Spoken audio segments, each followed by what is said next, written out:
Teacher نے کچھ liberalism کی باتیں اسکول میں پڑھائی ہیں، اور جب ٹیچر سے بات ہوئی تو اس نے اپنی بات کا دفاع کیا۔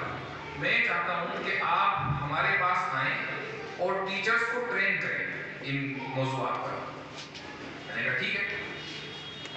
اس کے بعد انہوں نے اپنے بورڈ سے بات کی کہ ہم فلاں مولانا کو اپنے یہاں لانا چاہتے ہیں ٹیچرز ٹریننگ کے لیے، لیکن اسکول کے بورڈ نے اس کی مخالفت کہا کہ نہیں، ہمیں اس طرح کے افراد نہیں چاہیے۔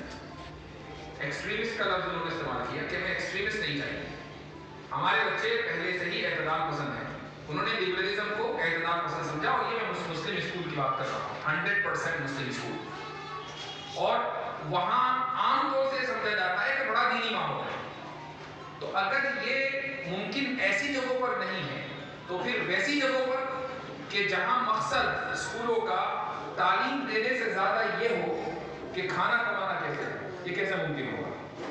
تو اس لیے اگر اس طرح کی کوئی کوشش جاری ہے وہ جاری رکھیں۔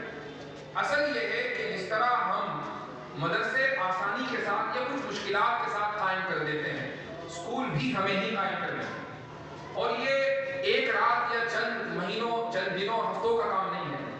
جس طریقے سے مدارس کی تحریک کو یہاں تک پہنچنے میں ایک عرصہ لگا، اسکول کی تحریک کو بھی ایک عرصہ لگے گا، اور آپ کے ساتھ اس طرح کے افراد ہوں گے جو آپ اسکول قائم کریں گے کہ جو اس فیلڈ سے آتے ہیں لیکن مانتے آپ کی ہیں۔ مثلا آپ حضرات میں سے ایک بڑی تعداد اس سے واقف ہوگی کہ ابھی ہم نے ایک اسکول قائم کیا، تعارف میں بات ذکر کی گئی، برہان اکیڈمی کے نام سے۔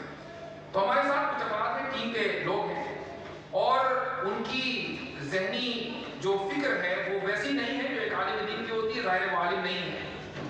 تو بعض مرتبہ مختلف موضوعات پر جب گفتگو ہوتی ہے تو اختلاف رائے بھی سامنے آتا ہے۔ تو میں نے ان سے ایک موقع پر ایک بات کہی، میں نے ان سے کہا کہ دیکھو بھائی، یہ ہے اسلامی اسکول، اور یہ